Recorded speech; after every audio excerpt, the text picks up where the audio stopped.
Salesman, mate. Well, okay, but don't oversell, that's the thing. So, firstly, yeah, I'm very pleased to see this amazing display.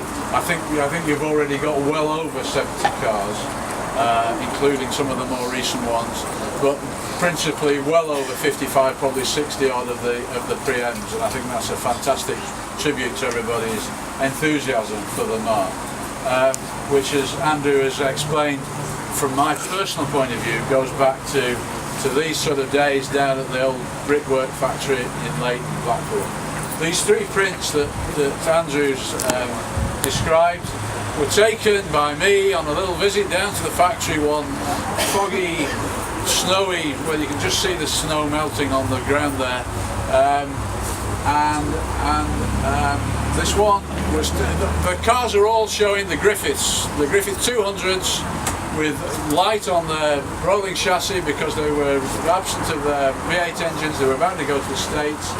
They were photographed by me on my father's little brilliant camera, little Ensign camera, if I remember.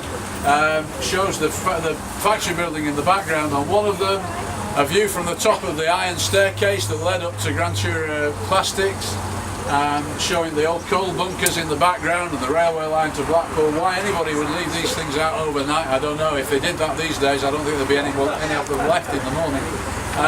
And the other ones, the front three-quarter shows the old brickworks chimney in the background. There are 70 of these. For what it's worth, I've signed them all. I'm sure other people here might sign others for you if you're prepared to invest in some. But half the funds, at least half the funds, will go towards sponsoring, subsidising costs for future pre-80s events. So, thank you very much, John. That's my bit. If I can just embellish a little bit of, if you don't mind, on Andrew's instructions, reference what's happening at lunchtime, because he mentioned a roundabout. Now, as far as I'm concerned, with my intimate sadly knowledge of this, sorry, it's not a roundabout, of this wonderful place and the surrounding area, I can't remember a roundabout between here and the the lights in the junction. So in order to no problem. So in order to get there, so it's 12:45. You need to be ready and in your cars, and then I'm in Martin's car. We will head out of this exit here, take a right to the traffic lights. Take a right, and then within about quarter of a mile there's a junction to your right. Take that junction, and then in roughly another quarter of a mile there's the other entrance to the circuit. We're taking that route because it's tarmac. The other access, because the tarmac access to the paddock isn't available to us, the other access would be rather rough, and you'd probably end up with exhausts and so on all over Donington Park.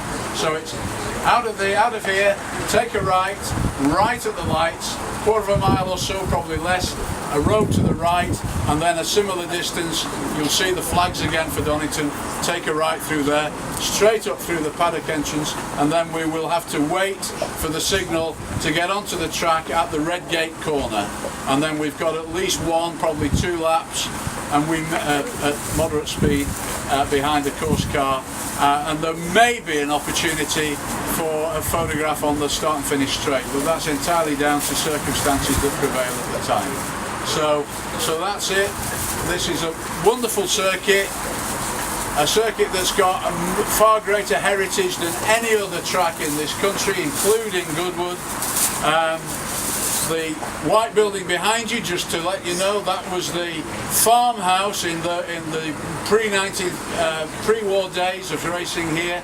The Grand Prix circuit then went literally just the other side of the gable end of that farmhouse, and within a few yards there were farm buildings on the other side. The track actually went through a farmyard and all the way down for around about a mile to the hairpin bend. So Nuvolari, Rosemeyer, Von Brausich in the silver arrows of 37-38 were from Coppice Corner here, past the farmhouse, down to the hairpin bend. They were doing 180 mile an hour in 37-38 and down to a 30 mile an hour hairpin bend. And that's what Donington's about. Real heritage, real history. That's what TVR's about. Real heritage, real history, real spirit. and real enthusiasm. And again, I think we should all, a round of applause to Andrew in particular here with a great team. And Oliver and with a great team of supporters, Oliver and so on and so forth. And I think they all deserve a great round of applause for putting this event together today. So.